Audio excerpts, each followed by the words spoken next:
우리 다 같이 한번 한 목소리로 합독을 하면 좋겠습니다. 다니엘 12장 3절 말씀입니다. 다 같이 다니엘 12장 3절 우리 한 절을 다 함께 한 목소리로 읽겠습니다. 시작. 지혜 있는 자는 궁창의 빛과 같이 빛날 것이요 많은 사람을 옳은 대로 돌아오게 한 자는 별과 같이 영원토록 빛나리라. 아멘. 예, 다니엘서 묵상을 마치고 이제 솔로몬의 전도서 묵상을 시작을 했습니다. 그동안 우리가 다니엘을 통해 또 배우고 또 참 깨달았던 귀하고 소중한 교훈들을 정리해보는 그런 이 시간을 가지려고 합니다. 다음 주에 이제 우리가 특히 태신자를 모시고 와서 함께 예배하는 초청잔치를 앞두고 있죠. 꼭 이럴 때만 아니고 우리는 평상시에도 언제나 세상 속에서 선한 영향력을 끼침으로 영혼들을 올바른 길로 인도해야 하는 사명이 우리에게 있습니다. 그러면 어떻게 우리는 이 세상에서 어떤 모습으로 자리매김해야 할까? 다니엘을 우리가 마감하면서 다니엘이 보여준 그 모습들을 우리들이 함께 생각하고 또 고민하고 또 앞으로 우리가 기도하며 애써야 될 부분이 아닌가 생각을 합니다. 다니엘, 하나냐, 미사엘, 아사랴, 이 다니엘에 등장하는 이 믿음의 사람들, 하나님의 사람들이 주로 활동했던 무대는 바벨론 제국이죠. 지난주에도 말씀드린 것처럼 바벨론 땅은 고대 도시 문명이 아주 크게 융성했던 지역이었습니다. 그 당시 세계에서 가장 앞서가던 최첨단의 그 강대국 바벨론은 그러나 믿음의 사람들이 하나님의 뜻을 따라 살아가기에는 적합하지 않은 환경이었죠. 우상 숭배가 만연했고 하나님의 백성들의 가치관과는 동떨어진 그런 가치와 세계관을 가지고 사는 사람들이 주류를 이루고 있었습니다. 하나님께서 말씀에 명령하신 그 율법의 정신, 하나님의 선하고 거룩하신 뜻과는 거리가 멀고 심지어 하나님을 아예 대놓고 거역하며 반기를 드는 대적하는 그런 참 어둡고 악한 땅이었죠. 다니엘서는 구약의 계시록이라는 별칭을 가지고 있습니다. 신약의 요한계시록처럼 다니엘서도 종말론적인 교훈을 기록하고 있기 때문이죠. 다니엘이 기록되었을 때는 바벨론 제국의 시대였고 요한계시록이 기록되었을 때는 로마 제국이 득세하던 시절이었습니다. 역사적 시기로 보면 한 5, 600년 정도의 이 간격이 있죠. 그럼에도 불구하고 다니엘과 요한계시록에 공통점이 있습니다. 그것은 두 군데 모두 그 무대가 바벨론이라는 사실입니다. 다니엘서는 실제 바빌로니아 제국의 시대였고 요한계시록은 그때 로마 제국의 기독교 박해가 워낙 심했기 때문에 혹시 로마가 망한다고 하는 이 계시록의 내용이 발각이라도 되는 날에는 더 무서운 핍박을 교회가 성도들이 받게 될 것이므로 요한계시록에서는 로마 제국을 로마 제국이라고 하지 않습니다. 뭐라고 하죠? 암호가 뭐였죠? 바벨론. 예. 계시록에 계속 바벨론이 나와요. 그 바벨론은 뭐냐? 옛날 그 다니엘 시대의 바벨론 제국이 아니고요. 로마 제국을 바벨론이라고 표현하는 것입니다. 그러니까 다니엘의 때나 사도 요한의 때나 초대교회 시절이나 어느 시기에 구약이나 신약이나 그리스도인이 하나님의 말씀대로 믿음의 방식을 따라서 살아가기에는 만만치 않습니다. 오늘날도 똑같지 않습니까? 우리도 하나님의 말씀을 따라서 율법의 정신으로 살아가며 예수님의 가르침을 순종하며 산다고 하는 건 이런 시대 속에서 언제나 항상 도전이죠. 예. 그런 의미에서 오늘 우리도 바벨론에서 지금 살고 있는 이 세상이 바로 바벨론이나 마찬가지인 거죠. 다니엘과 하나냐, 미사엘, 아사랴는 바벨론 제국뿐만 아니라 심지어 메데바사와 나중에는 페르시아 제국에서까지 약 70년을 넘도록 그 세상 한복판에서 고위공직자로 그렇게 재직을 했습니다. 더군다나 혼란스러운 정권 교체와 급격한 격변 속에서도 그들은 계속 살아남고 생존했을 뿐만 아니라 심지어 거룩하고 선한 영향력을 세상에 미치면서 하나님의 크신 영광을 나타냈죠. 어떻게 그렇게 무시무시한 세상 가운데서 저들이 믿음을 지킬 뿐만 아니라 하나님의 선하심을 드러내고 하나님의 권능을 온 땅 가운데 나타낼 수 있었을까요? 그것은 가장 먼저 저들이 하나님 앞에서 주의 진리의 말씀에 순종하는 삶을 살기로 결단했기 때문입니다. 자, 우리 한번 오늘 정리를 하는 날이니까요. 한번 다시 한번 복습을 한번 해볼까요? 다니엘 1장으로 한번 가보겠습니다. 다니엘 1장 8절 말씀을 우리 한번 다 같이 한번 읽어보겠습니다. 다니엘은 1장 8절입니다. 다 같이.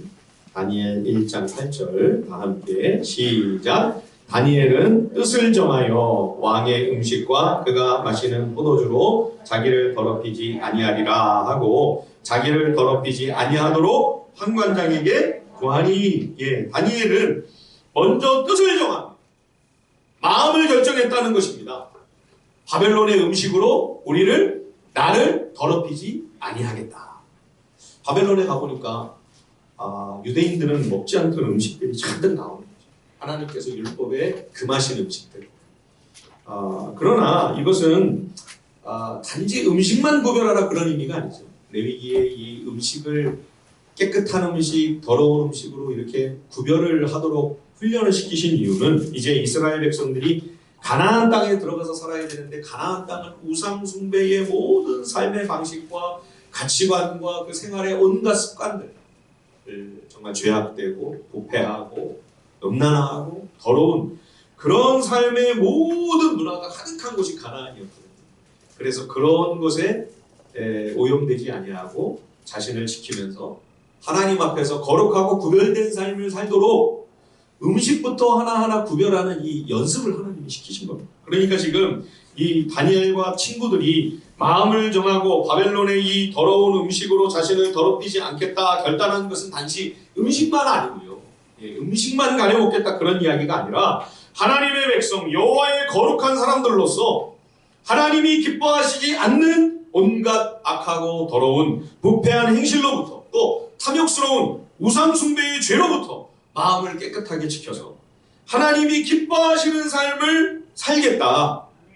다부진 결단이고 눈물겨운 결심이죠. 그러나 이런 선택은 만만한 일이 아니었습니다. 이 3년 동안 바벨론 황제를 잘 모실 이 바벨론의 이 환관 내실을 교육을 하는 겁니다. 그렇죠? 책임을 맡은 사람이 환관장 아스부나스입니다. 이 신임 환관 후보생들, 이 교육생들을 잘 길러서 이제 황제 앞에 세우게 될 때 황제가 딱 볼 때 지식이나 또 교육받은 내용들이나 자세나 태도나 용모도 모든 면의 황제가 기뻐하고 인정할 만한 것이 될 때 이 환관장이 자리를 보존하는 거죠. 만약 이 황제가 볼 때 별로 신통치 않다. 얼굴빛이나 용모도 전혀 마음에 들지 않는다. 그러면 이 괴팍한 폭군 느부갓네살에 의해서 이 환관장 아스부나스는 당장 목이 날라갑니다. 예. 그러니 지금 다니엘과 친구들이 환관장에게 가서 우리는 율법에 금지된 음식은 먹지 않도록 간곡히 요청을 했을 때 대번에 예상하지 않았겠습니다. 예상했던 대로 대번에 당장 안 된다. 절대 결코 그럴 수 없다. 예. 그러다가 너희 몸이나 얼굴이 축나서 내가 조금이라도 책 잡히면 나 끝장이다. 단번에 거절을 해버리죠. 충분히 예상한 상황입니다. 그런데도 다니엘, 하나냐, 미사엘, 아사랴는 먼저 하나님 앞에 뜻을 정했죠. 그렇죠? 하나님, 우리가 말씀 순종하면 참 좋겠는데요. 우리도 그거 정말 원하지만 아시다시피 상황이 지금 뭐 여의치 않지 않습니다. 주님 아시죠? 그러니까 우리가 가서 한번 물어보고요. 혹시 안 된다면 다음 기회를 한번 노려보겠습니다. 그렇게 한 게 아니에요. 그렇죠? 아예 애초부터 도저히 지금 안 될 것이 뻔하고 불가능한 첩첩산중의 상황일 것이 충분히 예상되는 그러한 형편인데도 이들은 먼저 우선 마음부터 정한 거죠. 예, 우리는 이 땅의 악한 죄로부터 내 자신을 더럽히지 않겠습니다. 하나님 앞에서 마음에 먼저 분명한 결론을 내리고 시작하는 거죠. 상황과 형편과 조건과 환경은 분명 만만치 않겠으나 우선 그래도 내 마음을 결정하고 하나님 앞에 결단합니다. 이것이 다니엘과 친구들의 믿음이었습니다. 이것은 하나님을 가장 높이는 여러분 이 결단이야말로 진정한 예배입니다. 여러분 예배가 뭡니까? 삶의 모든 영역에서 하나님을 가장 높이고 하나님이 가장 우선순위가 되는 것입니다. 그렇죠? 이게 하나님을 제일 존귀하게 존중하고 하나님을 잘 대접해드리는 거죠. 이게 예배죠.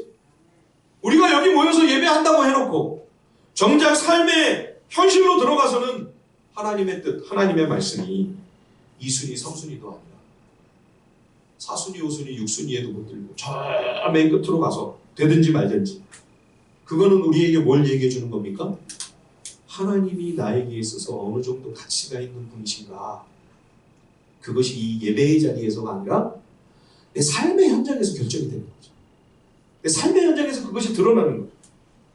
우리가 다니엘과 친구들처럼 내 마음 중심에 먼저 하나님의 뜻을 따르며 말씀을 순종하기로 결단하지 않으면요, 여러분, 우리는 언제나 상황과 환경과 조건에 의해 끌려다닙니다.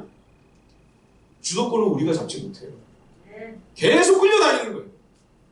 우리가 그러면 언제 말씀을 지킬 수 있겠습니까? 이 세상이 우리가 믿음 잘 지키라고 우리가 신앙생활 잘하고 이 말씀을 순종하도록 가만히 내버려 둡니까? 우리가 먼저 마음을 정하지 않으면 백날가야 우리는 신앙으로 살 수 없습니다. 계속 끌려다니는 거예요. 주도권을 내주고 절대 우리는 이 말씀을 지키고 순종하는 거룩한 성도로서의 그리스도인다운 삶을 살 수가 없는 것이죠. 그래서 다니엘과 친구들 먼저 결심하는 거죠. 우선 마음을 정하고 초장부터 결심한 다음에 그리고 나서 방법을 찾는, 그리고 나서 하나님께 도움을 요청합니다. 하나님의 지혜를 구합니다. 하나님의 은혜를 구합니다. 우리는 거꾸로 하죠. 되나 안 되나 먼저 보고 되면 순종하고 안 되면 할 수 없고. 그게 아니고요, 여러분. 그러면 우리는 백날 가야 불순종입니다. 우리가 하나님의 말씀을 순종합니다. 그리스도인답게 하나님의 뜻을 이루는 그러한 신자다운 삶을 살기 위해서는 뜻을 정해요. 먼저 마음에 정하셔야 돼요. 먼저 결정하고 들어가야 돼요. 예.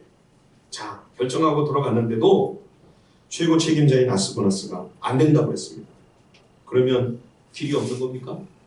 아, 역시 바벨론에서는 이게 불가능한 일이로구나. 그러면 대부분 포기하고 그냥 거기서 단념하고 물러섰겠죠. 그런데 이들은 뜻을 정하지 않았습니까? 물러서지 않습니다. 이것이 하나님의 거룩하고 선하신 뜻이고 이것이 하나님이 기뻐하시고 하나님이 옳다고 여기시는 일이면 하나님이 반드시 도와주실 줄 압니다. 그러면서 길을 찾다가 환관장이, 최고 책임자인 환관장이 바로 그 밑에 이 환관 후보생들을 교육하는 그 실무적인 책임을 맡긴 그 담당자를 또 찾아가서 이 문제를 다시 읽어요. 자, 다니엘 1장 한번 가보십시오. 1장 11절부터 13절을 제가 한번 읽어보겠습니다. 다니엘 1장 11절로 13절입니다. 환관장이 다니엘과 하나냐와 미사엘과 아사랴를 감독하게 한 자에게 다니엘이 말하되 청하오니 당신의 종들을 열흘 동안 시험하여 채식을 주어 먹게 하고 물을 주어 마시게 한 후에 당신 앞에서 우리 얼굴과 왕의 음식을 먹는 소년들의 얼굴을 비교하여 보아서 당신이 보는 대로 종들에게 행하소서. 예, 환관장하고 말이 안 통하니까 환관장이 이들을 맡겨 감독을 하게 한 그 실무자, 담당 관리자에게 또 한 번 찾아가서 요청을 하는 거예요. 열흘 동안 그럼 한번 시험을 한번 해봅시다. 실험을 한번 해보십시다. 이 지혜를 하나님이 분명 주셨을 것입니다. 이게 받아들여졌어요. 그래서 믿져야 본전 일이니까. 그렇죠? 열흘 동안 해보다가 안 되면 원래 왕의 명령대로 하면 되는 거니까. 그래서 해보니까 훨씬 나은 거죠. 똑같은 게 아니라 훨씬 나은 겁니다. 그래서 할 수 없이 실무자도 담당자도 환관장도 결국 이 요청을 받아서 나중에 황제 앞에 가서 섰을 때 지혜나 용모나 모든 면에서 훨씬 더 큰 인정과 칭찬을 받게 되는 거죠. 사랑하는 여러분, 이들은 환경과 상황에 끌려가지 않았습니다. 형편과 모든 조건들을 그들이 주도했습니다. 먼저 뜻을 마음에 정함으로. 그러면 하나님이 도우시고 지혜를 주시고 은혜를 베푸시고 길을 열어주시고 안 되면 피할 길을 허락하시고, 여러분 우리가 하나님 앞에 선하고 거룩한 마음 중심을 품을 때 그것은 나를 위하여 하나님이 일하실 기회를 드리는 것입니다. 우리가 마음을 정하지 않으면 하나님이 나를 위해 일하실 기회를 우리가 빼앗는 것입니다. 하나님이 일하실 기회를 우리가 박탈해버려요. 빼앗아버려요. 하나님이 일하실 수가 없어요. 하나님이 개입하시고 간섭하실 수가 없어요. 우리가 그 여지를 드리지 않아요. 여러분, 하나님께 멍석을 깔아드리십시오. 하나님이 나를 위해 일하시고 역사하시고 내 기도에 응답하시고 하나님의 손길을 우리 가운데 나타내실 수 있도록 먼저 뜻을 정하십시오. 먼저 마음을 결정하고 결단하십시오. 자, 그런데 여러분, 다니엘과 친구들이 이렇게 환관장이나 또는 그 아래에 실무 담당 관리자나 이렇게 계속 찾아가서 이야기를 하고 의논을 하고 요청을 하고 결국에는 그들의 뜻을 관철시킬 수 있었던 것은 사실은 그 이전에 이 바벨론 사람들에게 이 유대 청소년들이, 청년들이요, 깊은 신뢰와 인정을 받고 있었기 때문에 가능했다. 그렇죠? 다니엘 1장 9절에 보면 하나님이 다니엘로 하여금 환관장에게 은혜와 긍휼을 얻게 하신지라. 어떻게 은혜와 긍휼을 얻을 수가 있었을까요? 누구보다도 열심히 성실하게 충성스럽게 모든 일들을 감당한 거죠. 저들이 볼 때도 믿음이 가도록 평상시 점수를 잘 따놓으니까 어려운 일이 닥쳤을 때 하나님께서 그들로 하여금 은혜와 긍휼을 입을 수 있도록 도우시고 은혜를 베푸실 수가 있었던 거죠. 여러분, 우리가 세상에서 하나님의 구원과 생명의 통로로 복음을 그들에게 전할 수 있는 귀한 사명을 감당할 수 있기 위해서는 믿는 사람들을 실망시키지 말고, 우리 주변에 믿지 않는 하나님을 모르는 사람들을 내가 실망시키지 말고 오히려 저들의 신망을 얻을 수 있어요. 신뢰와 기대를 얻을 수 있는 그런 사람. 예수쟁이들 저거 입만 살아있는 줄 알았는데 근데 이 사람을 보니까 사람이 참 됐어. 참 괜찮아. 믿을만해. 뭔 일을 맡겨도 불안하지가 않아. 확실하고 분명해. 맡겨놓으면 틀림없어. 여러분, 그래야 저들이 우리 말에 귀를 기울이지 않겠습니까? 복음을 증거하고 교회를 가자. 우리 교회 이번 주에 초청잔치다 해도 귀를 기울이고 일단 들어주지 않겠어요? 오든 안 오든 그거는 나중 문제. 그런데 우리가 신망을 얻지 못하면 아예 우리의 말에 귀를 안 기울이는 거예요. 마음을 딱 닫고 귀를 닫아버리는 거죠. 느부갓네살이 꿈을 꾸고 너무 불안해가지고 바벨론의 모든 지혜자들을 다 부르지 않았습니까? 전부 소집을 해서 꿈 이야기도 안 해주고 내가 뭔 꿈을 꿨는지 니네 한번 맞춰봐라. 그리고 그 내용을 해석까지 해야 된다. 안 그러면 다 죽인다. 전부 어안이 벙벙하고 어리둥절해가지고 아무 말도 못하고 있으니까 이놈들 다 쓸데없고 다 죽여라. 명령을 내린 거예요. 이때 다니엘이 혼자서 직접 왕을 찾아가서 독대를 합니다. 하나님이 다니엘에게 알려주셨습니까? 느부갓네살이 무슨 꿈 꿨는지 꿈 내용을 알려주셨나요? 해석을 해주셨나요? 아무것도 몰라요. 아무것도 모르는데도 일단 다니엘은 가서 자기가 촛대를 메고 제가 알아가져 오겠습니다. 왕의 명령을 우선 유보해 주십시오. 하나님이 안 가르쳐 주시면 어떻게 되는 거예요? 제일 먼저 죽을 거 아니에요. 그렇죠? 그런데도 우선 파국을 막아놓고 그리고 하나님께 간절히 매달리기 시작하는 거죠. 여러분, 이런 다니엘의 희생적인 자세가 바벨론 사람들의 신임으로 왕들에게도 총애를 받을 수 있었던 그런 정말 믿음직스럽고 신뢰가 가는 그런 모습이 아니었겠습니까? 평상시에 말은 번지르르하게 하면서 그래놓고는 정작 자기한테 손해가 될 때 약삭빠르게 제일 먼저 발을 빼버리는 그런 우리의 모습이라면 여러분, 우리가 복음을 증거하려고 할 때 아무도 그거를 믿고 받아들이려고 하지 않겠죠.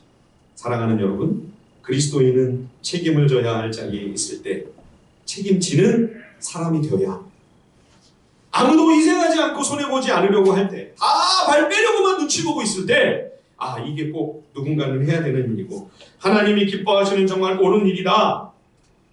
그러면 내가 총대를 매야죠. 우리가 총대를 매야죠. 누가 그것을 하겠습니까? 그리스도인이 하지 않으면. 그러면요, 하나님이 도와주세요. 하나님이 일하세요. 그러니까 다니엘의 말이 힘이 있고 왕과 황제들도 다 다니엘의 말에 귀를 기울이는 거죠. 또 하나 우리가 이 다니엘의 또 친구들의 그 믿음에서 반드시 배우고 닮아야 할 부분이 있습니다. 그것은 겸손과 존중의 태도입니다. 대개 신앙이 이 정도로 독실하고요, 우상 숭배 앞에서는 굴하지 않아요. 불태워 죽인다고 하는데 하나님이 나를 건져내실 것입니다. 만약 하나님이 우리를 구해주시지 않으실지라도 우리는 왕이 세운 신상에게 절대 전하지 않겠습니다. 이런 정도의 탁월한 믿음과 출중한 신앙이면요, 대부분의 경우는, 안 그런 경우도 있겠지만 많은 경우 세상의 불신자와 우상 숭배자들, 우리와 가치관과 신앙이 다른 그런 사람들을 향해 오만불손하고 죄인을 혐오하는 그런 눈빛, 그런 태도로 나도 모르게 교만한 태도와 자세가 되기 쉽습니다. 근데 여러분, 다니엘과 친구들에게는 그런 태도가 전혀 보이지 않습니다. 느부갓네살이 바벨론의 지혜자들을 다 죽인다고 했을 때, 여러분, 그 지혜자들이 어떤 사람들입니까?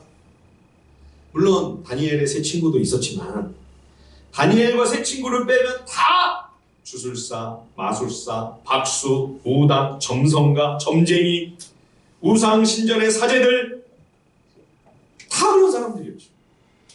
그런데도 다니엘이 이들의 생명을 우선은 살려놓고 봐야 되겠다고 목숨 걸고 희생하고 나선 거죠. 예, 여러분, 다니엘은 생명의 가치를 귀히 여기는 사람이었습니다.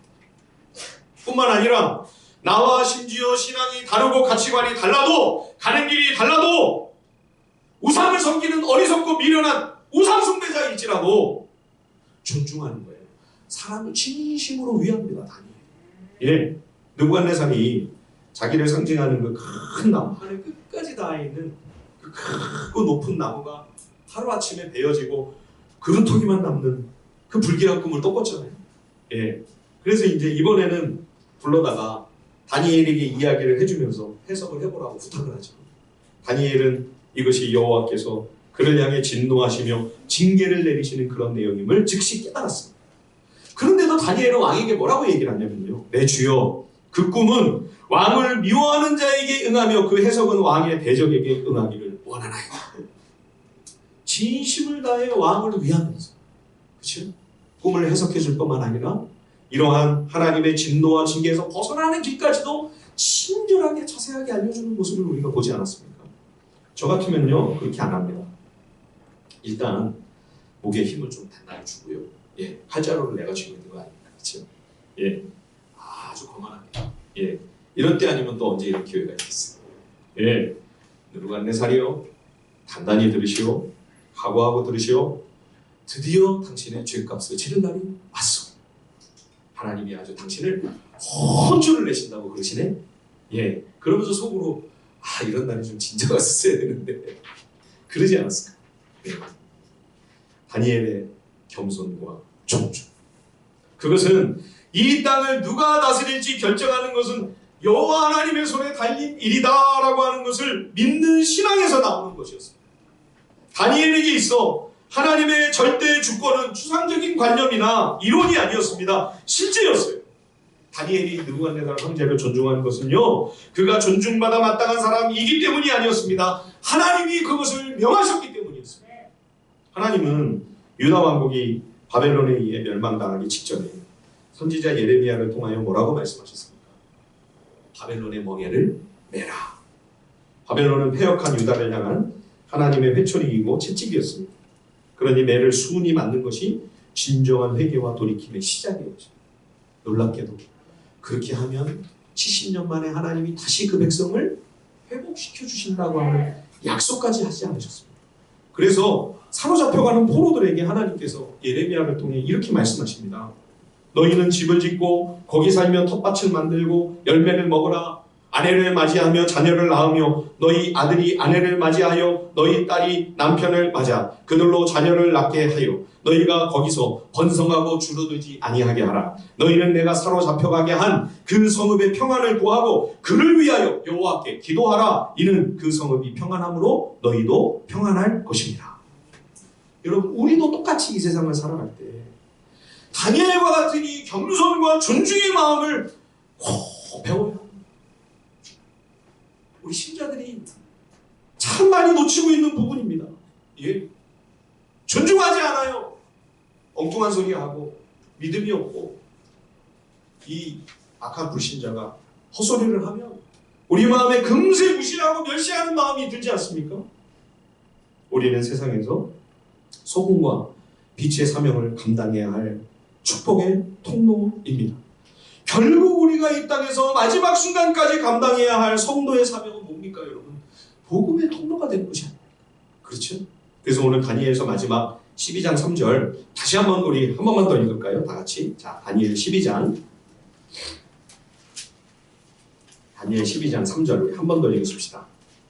다 같이 다니엘 12장 3절 다 함께 시작. 지혜 있는 자는 궁창의 빛과 같이 빛날 것이요 많은 사람을 옳은 대로 돌아오게 한 자는 별과 같이 영원토록 빛나리라. 예, 사람을 올바른 길로 생명의 길로 구원의 길로 이끄는 것, 이것이 우리 그리스도인의 존재 이유입니다.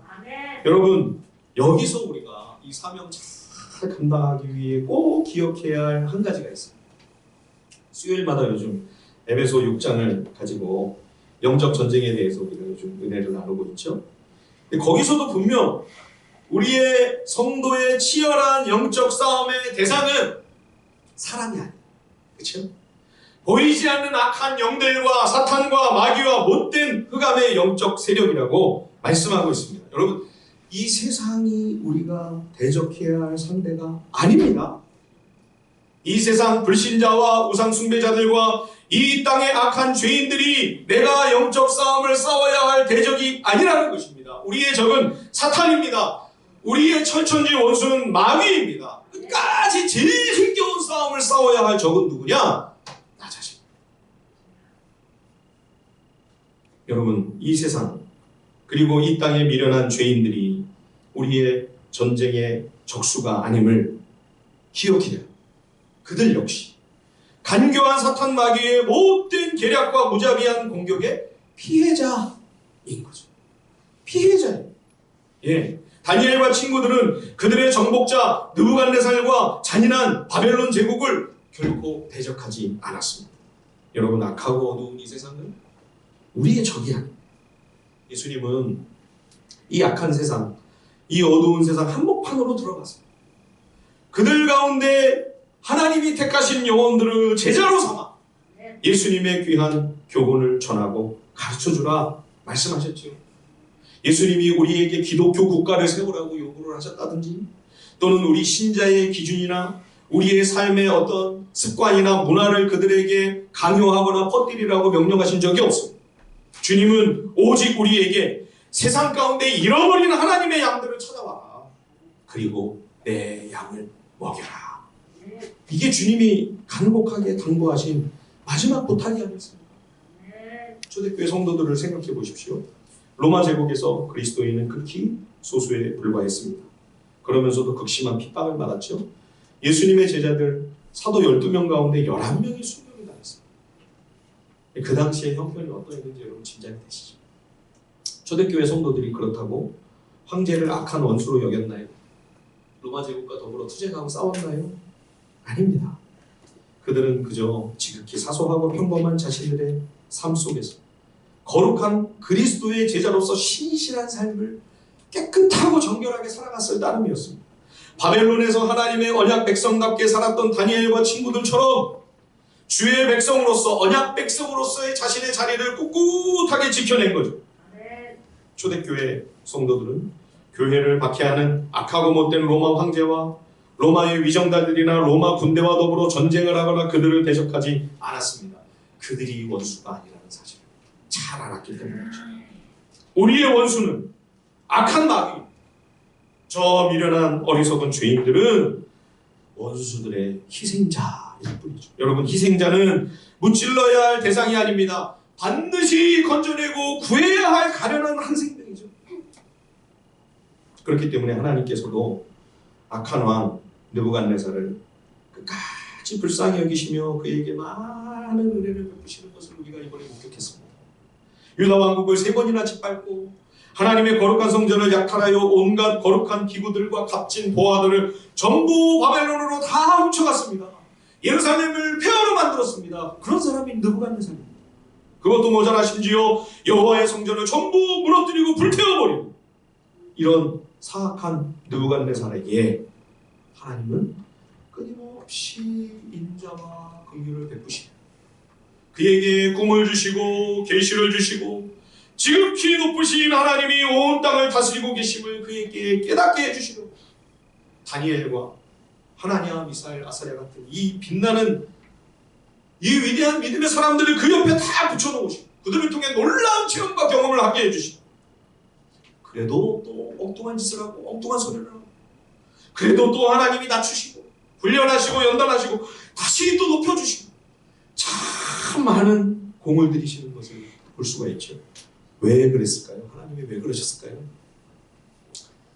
느부갓네살이 하나님의 대신자예요. 대신자에게 우리 기도하고 공을 들이고 사랑과 정성을 다 쏟아 섬기고, 느부갓네살 하나님의 전도대상자, 하나님의 대신자.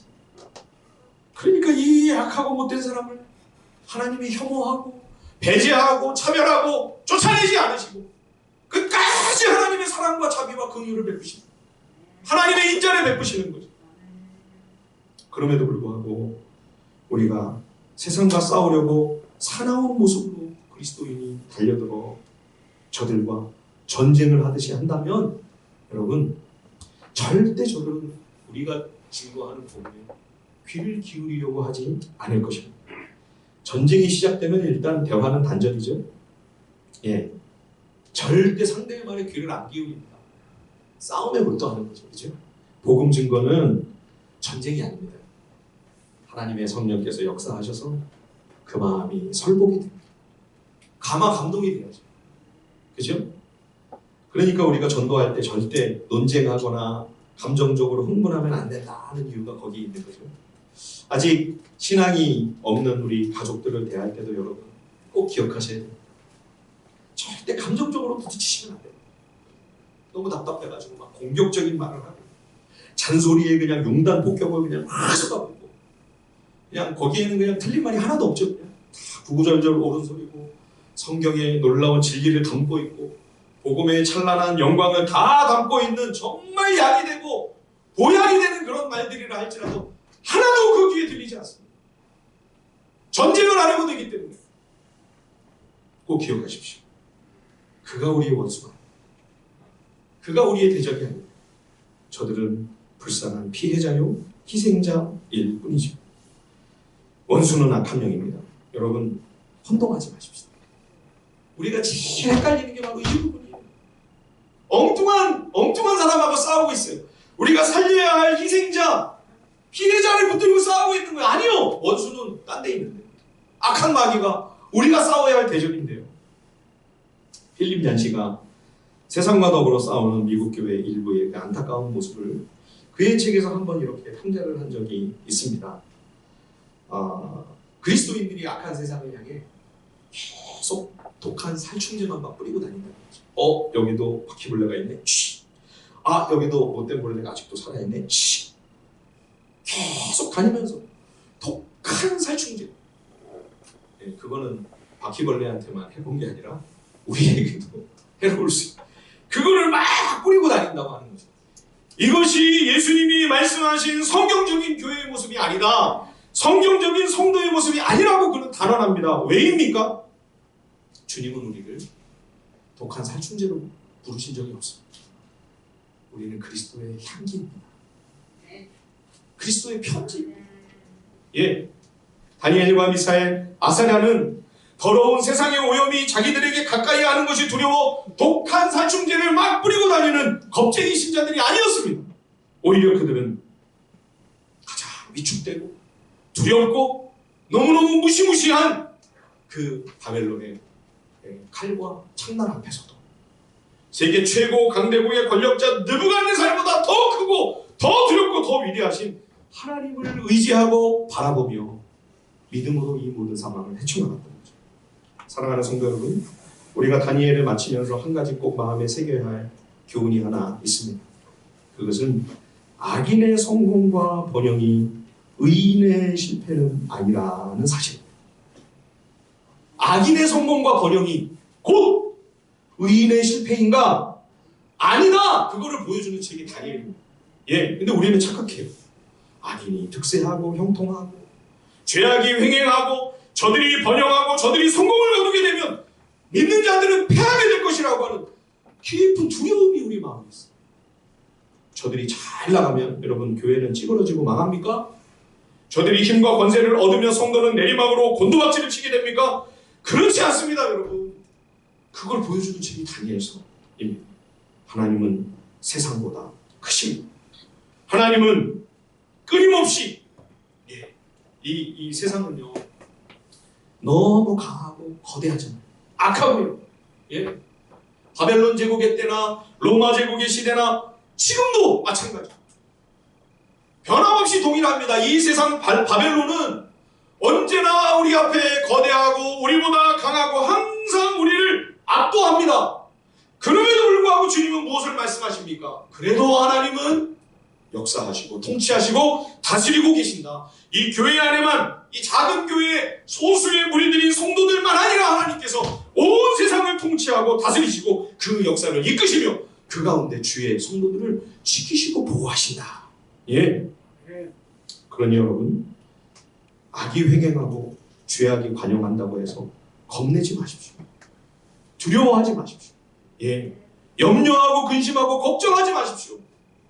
이게 너무 걱정 근심이 되는 나머지 우리가 무슨 우를 자꾸 범하냐면 교회의 세력을 점점 크게 빵빵 튀게 해가지고 그 힘으로 세상의 힘과 무력으로 맞짱을 떠보려고 하는 거예요. 여러분, 그 역사가 성공한 적이 있었습니까?